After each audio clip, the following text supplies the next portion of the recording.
One of the things that makes 209 Gin unique is that we've chosen to keep the traditions of the small batch distillation method.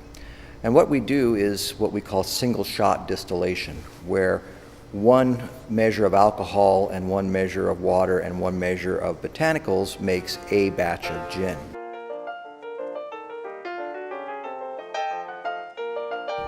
I'd like to tell you a little bit about how I go about making number 209 gin.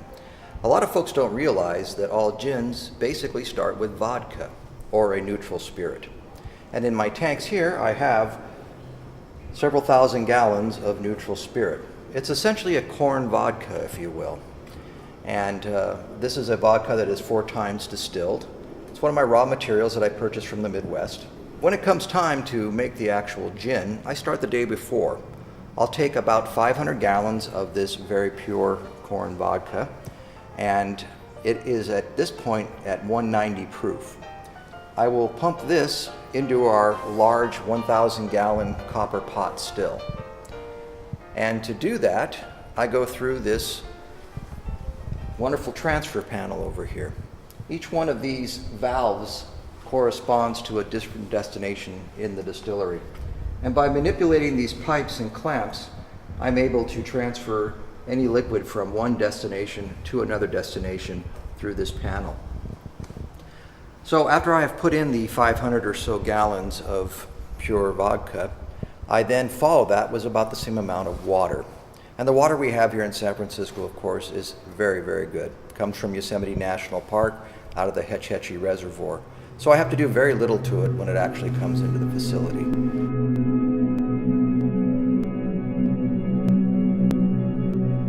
Right, as we talked about earlier, gin starts with vodka. So what we're talking about is basically one of the first flavored vodkas.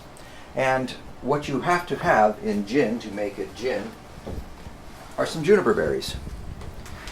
And these particular juniper berries I source out of Italy.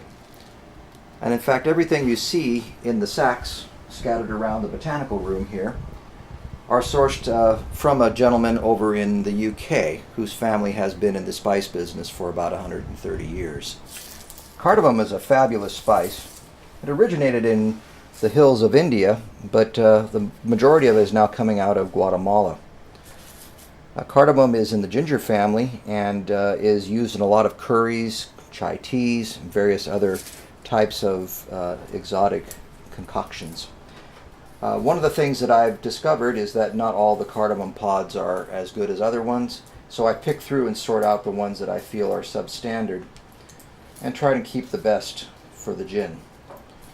The second thing I found was that the magic of the cardamom is actually inside this pod.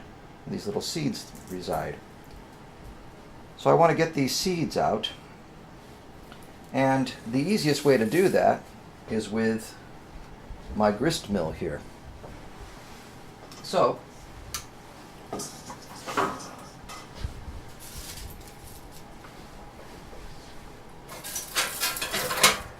placing the seeds inside the mill,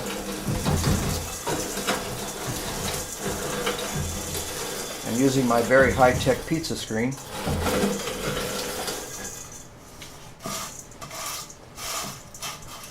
I'm able to take off the husks and get down to these wonderful seeds which have that minty, gingery, eucalyptus note to them. So after I've done my distilling, the next step, of course, is to get the 209 gin into the bottle. And when it comes off the still, it's about 156 proof, which is even a bit strong for my palate. I'll take some more of the Hetch Hetchy water that we discussed earlier, add that into the tank, and then it comes down to our 46% or 92 proof product that we actually bottle.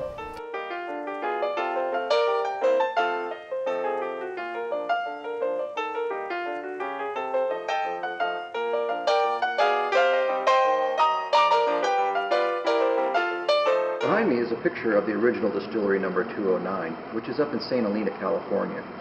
This distillery actually dates back to 1882, when a gentleman named Scheckler built the distillery on what is called the Edge Hill Estates. The Edge Hill Estates were founded by a general coming west from the Civil War back in the 1860s and 70s. The original distillery number 209 stayed in operation until the time of Prohibition, when of course all legal distilleries were destroyed in America. And the building itself became a hay barn, tool shed, just an outbuilding on the Edge Hill Estates, and remained so until the time that Mr. Leslie Rudd, our founder, purchased the Edge Hill Estates. He discovered the vine-covered distillery building on the property with the barely legible registered distillery number 209 letters written on the outside, and began to investigate what was going on with this strange little building. Found out that the 209 actually was the license number, and that building was the 209th registered distillery in America. At that point, he decided to resurrect the brand, and for a variety of reasons, we weren't able to put our current distillery in the original building. But we came down here to San Francisco, and we're right on the bay on Pier 50, the only distillery in the world that's over water.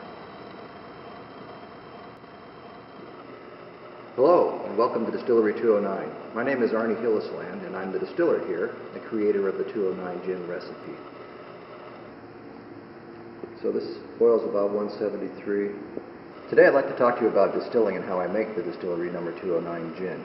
What I've done here is to set up a test still demonstrating the basic properties of distillation. Distillation essentially is a form of cooking, if you will. What I have in here is pure ethanol or vodka, some water, and I've got some orange peels. What happens is the orange peels are soaking and boiling in the vodka, and as the alcohol evaporates away from the water, it will rise up in this column here called the swan's neck, and it will carry the essential oils that are part of the orange peels with the vapor, and that will then flavor the vapor, and eventually it will come across this top pipe here and be condensed into a liquid form over here. There's cold water running through these coils right here, and I'll collect it down below. And when you make gin, you put everything into the pot together, the juniper berries, orange peels, and seeds and berries, and all that stuff will evaporate over time with the ethanol and become a flavored spirit.